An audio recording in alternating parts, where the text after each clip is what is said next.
জয়গুরু।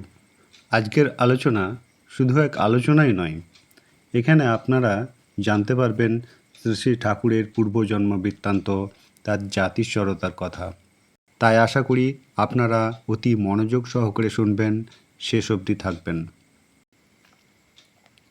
একবার শ্রী শ্রী ঠাকুরকে প্রফুল্লদা নামক এক গুরু ভাই ঠাকুরের পূর্বজন্মের বৃত্তান্তের কথা জানতে চান।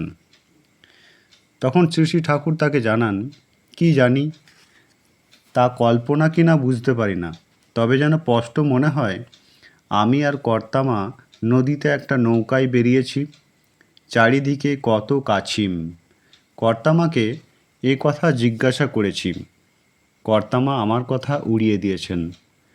আমার মনে পড়ে এক সময় পাহাড়ের পাদদেশে ছিলাম, একটা পাথরের ওপর আমি বসতাম, সামনে দিয়ে পূর্ববাহী ছোট নদী বয়ে যেত, সেখানে লাল লাল সুন্দর পথ।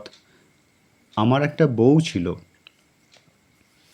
সে আমাকে খুব ভালোবাসতো। এখন গেলে সে যেন এখনও আমাকে চেনে।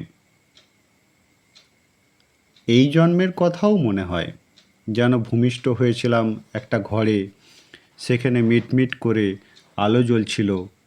মা বলেছেন যে ঠিক ওই রকমই নাকি হয়েছিল। আমি কত কি বোধ করি, সব সত্য মনে হয়। অচানক কত কথা মনে জাগে, আগে বলতাম না, এখন দুই একটা বলি।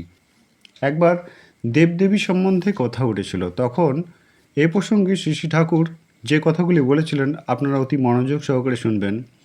শ্রী শ্রী ঠাকুর তখন বলেছিলেন, আমি যখন বসে বসে নাম করতাম, কেষ্ট ঠাকুর এসে বাঁশি বাজাতেন, একেবারে কান মোহন ভঙ্গিতে ঝালাপালা করে দিতেন। শ্রীকৃষ্ণকে দেখতাম আমার বয়সী, তবে রং কিন্তু কালো নয়। দুর্বা যদি কিছু দিয়ে ঢেকে রাখা যায়, কিছুদিন পরে তার যেমন রং হয়, অনেকটা সেই রকম। মা কালীকে অনেকবার দেখেছি, দেখা মাত্র মনে হতো যে আমার মার সঙ্গে কোনো পার্থক্য মনে হতো না। তাই বোধহয় মার উপর অত টান বেড়ে গিয়েছিল। একবার দক্ষিণেশ্বরে গিয়েছিলাম, গিয়ে খুব পিপাসা পেয়েছিল। একজন অনেককে জল দিল, আমাকে দিল না। আমার বড় রাগ ও দুঃখ হলো। রামকৃষ্ণদেবের ঘরের দিকটায় গেলাম, গিয়ে যেন খুব পরিচিত মনে হলো। অবশ্য ও কিছু নয়, আগে সোনার দরুনও হতে পারে। তারপর আমি পঞ্চবটি তলায় গিয়ে শুয়ে ঘুমিয়ে পড়লাম। দেখলাম মা কালী আসছেন, কালো তবু অত্যন্ত স্নিগ্ধ রূপ। কাছে এসে আমার মাথাটা তুলে নিজের হাঁটুর ওপর রাখলেন। তাঁর স্পর্শে আমি কেমন হয়ে গেলাম। তাঁর কথার প্রতিবাদ করতে পারলাম না, যা বলেন তাই করি।